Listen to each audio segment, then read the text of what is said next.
किसी जंगल में टोनी नाम की एक चिड़िया रहती थी। चिड़िया अपने घर में बैठी हुई थी। तभी उसे दरवाजे पर दस्तक सुनाई देती है। चिड़िया दरवाजा खोलती है तो देखती है उसकी बहन मोनी और उसकी दो बेटियों को साथ लेकर आई हुई है। तो टोनी कहती है, अरे मोनी बहन, तुम यहाँ कैसे? याद आ गई मेरी आज, जो तुम अचानक से तुम यहाँ चली आई। टोनी बहन, मैं तुम्हारे पास अपनी दोनों बेटियों को लेकर तुम्हारे पास आई हूँ और तुमसे मदद मांगने आई हूँ। तुम मेरी बेटियों को अपने घर में रख लो। मेरा पति बहुत जालिम है। मेरे बेटे ना होने के कर्ज मुझे बहुत मारता है और मेरी दोनों बेटियों से बहुत नफरत करता है।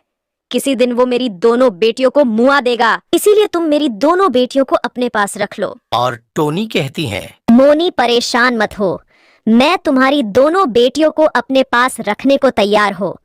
तुम बिना कोई चिंता के अपने दोनों बेटियों को मेरे पास रख सकती हो। मैं तुम्हारी बेटियों का बहुत अच्छे से ख्याल रखूंगी। और मोनी कहती है, बहुत बहुत शुक्रिया टोनी बहन, मैं चलती हूँ। और फिर मोनी चिड़िया वहां से चली जाती है और शाम हो जाती है। टोनी का पति चिंटू कबूतर घर पर आता है और वो दोनों चिड़िया को देखकर कहता है, टोनी, ये लड़कियां कौन हैं? आज से पहले मैंने तो इन लड़कियों को कभी नहीं देखा, और ये हमारे घर में क्या कर रही है? चिंटू कबूतर के पूछने पर टोनी चिड़िया चिंटू कबूतर को सारी बात बता देती है। चिंटू कबूतर टोनी चिड़िया की बात सुनकर बहुत ही गुस्सा होता है और कहता है, हे टोनी, तुम्हारा दिमाग खराब हो गया है। मेरी बिना इजाजत के तुमने इन लड़कियों को मेरे घर में रखने का फैसला कर लिया। मैं कहाँ से इनका खर्च उठाऊंगा और इनके बड़े होने पर शादी कहाँ से करूंगा? मेरे घर से इन्हें अभी निकालो। चिड़िया अपने पति चिंटू कबूतर की बात सुनकर अपने पति चिंटू से कहती है, देखो चिंटू, मैं अपनी बहन से वादा कर चुकी हूँ कि मैं उनकी दोनों बेटियों को अपने घर पर रखूंगी। अब मैं इन बेटियों को घर से बाहर नहीं निकल सकती। अगर तुमने इन बेटियों को घर से बाहर निकाला तो मैं भी इनके साथ घर छोड़कर इनके साथ चली जाऊंगी। लेकिन चिंटू कबूतर को चिड़िया की बात का कोई फर्क नहीं पड़ता है और वे चिड़िया से कहने लगता है, हाँ, अगर तुम्हें जाना है तो जाओ, लेकिन इन बेटियों को अपने साथ ले जाओ। मैं इनको अपने घर रख नहीं सकता। तुम भी मेरे घर से बाहर चली जाओ। चिंटू कबूतर चिड़िया को घर से बाहर निकल देता है। टोनी चिड़िया वहां से चली जाती है। चिड़िया उन दोनों बेटियों के साथ एक टूटे हुए घर में रहने लगती है और टोनी चिड़िया कहती है, देखो लड़कियों, अब हम कुछ दिनों के लिए इस घर में रह गए। मैं मेहनत करूंगी, अपनी मेहनत से एक अच्छा सा घर भी बना लूंगी। तब तक हम इसी घर में रहेंगे। लड़कियों, तुम यही रुको, मैं अपने लिए कोई काम ढूंढने जाती हूँ। टोनी के पड़ोस में कालू नाम का एक कौवा रहता था।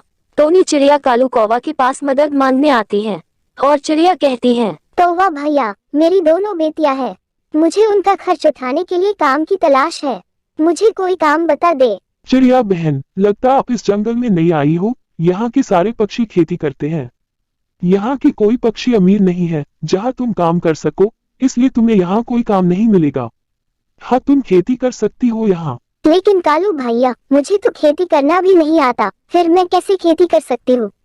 मुझे तो यहाँ से भी जाना होगा, कहीं ऐसी जगह जहाँ मुझे काम मिल जाए और मैं अपनी बेटियों का पालन कर सकूं। चिड़िया वहाँ से उदास होकर चली जाती है। चिड़िया घर आ जाती है और कहती है, हमें यहाँ से भी जाना होगा।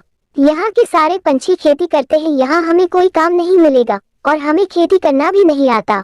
तभी चिड़िया की बेटी कहती है, नहीं माँ, अब जंगल छोड़कर हम कहीं नहीं जाएंगे। हम दोनों बहनों को खेती करना आता है। हम दोनों बहन खेती करेंगे। हाँ माँ, छोटी बिल्कुल सही कहा रही है। हम दोनों बहनें खेती करेंगे। अगले दिन सुबह हो जाती है। वो दोनों बहनें अपने खेत में चली जाती हैं और मेहनत करने लगती हैं। अपनी मेहनत से अपने खेत में बीज बो देती हैं। वो दोनों बहनें शाम को अपने घर आ जाती हैं। टोनी चिड़िया उनसे कहती है, आज तुम दोनों बहनें बहुत मेहनत की है। इस मेहनत का फल तुम्हें जरूर मिलेगा। वो देखो, बादल आ रहे हैं, बारिश होने वाली है। तुम्हारी फसल बहुत अच्छी होगी। मैंने सुना है बारिश से फसल बहुत अच्छी होती है। हाँ माँ, हमारी फसल अच्छी हो गई तो हमारी परेशानी दूर हो जाएगी। ऐसे ही बहुत दिन गुजर जाते हैं। बहुत दिन गुजर जाने के बाद उन दोनों बहनों की फसल बहुत अच्छी हो जाती है और पक जाती है। उन दोनों बहनों में से एक बहन फसल की देखभाल करती है। वो दोनों बहन फसल को ले जाती और बाजार में ले जाकर बेच देती। उन दोनों बहनों को फसल बेचने से बहुत लाभ होता है।